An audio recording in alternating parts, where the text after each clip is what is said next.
warning before you listen. This epic is not for children, nor for the faint of heart.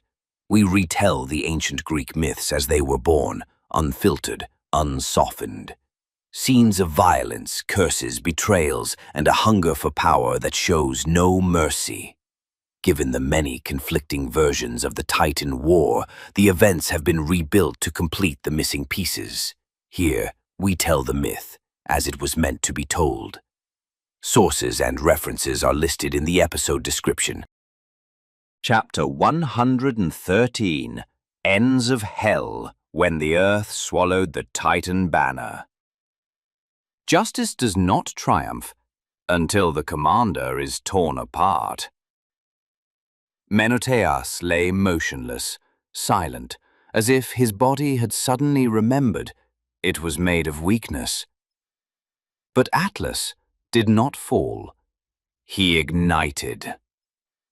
As though his brother hadn't merely lost, but had been butchered before his very eyes. Each strike he hurled now was a scream turned into impact. He lifted boulders, he shook the mountains, then he leapt, and his blow wasn't a blow, but the last breath of every Titan.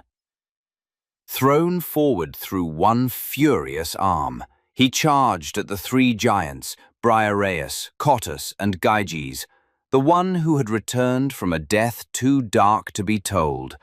But the three did not step back. Cottus caught the first strike, Briareus sliced the air with a chain of flame, and Gyges lifted his entire bulk and brought down his 100th fist upon Atlas, a blow that reminded the mountain itself it was never eternal.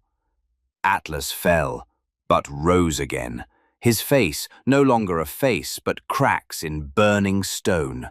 Then came Hades, no longer death itself, but the god who now forged resurrection.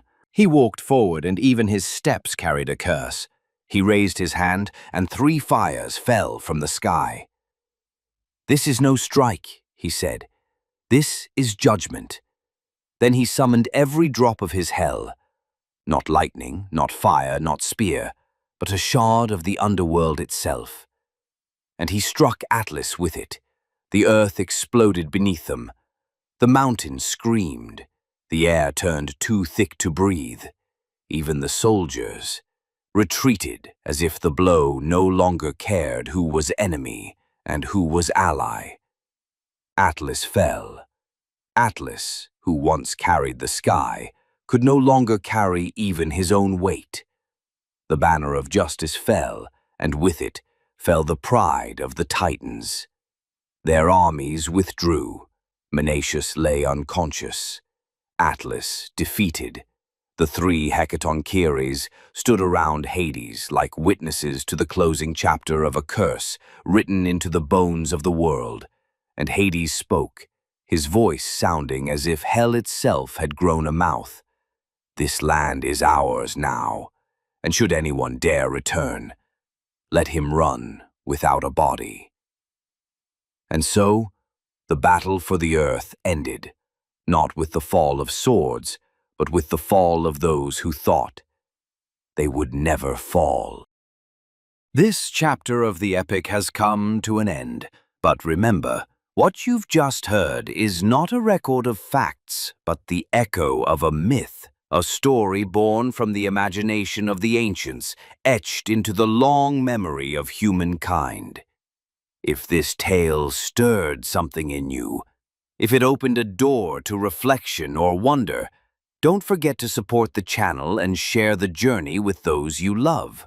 And in the comments, tell us which moment in this chapter struck you the most and why. We'll meet again in the next chapter of this audio odyssey through time.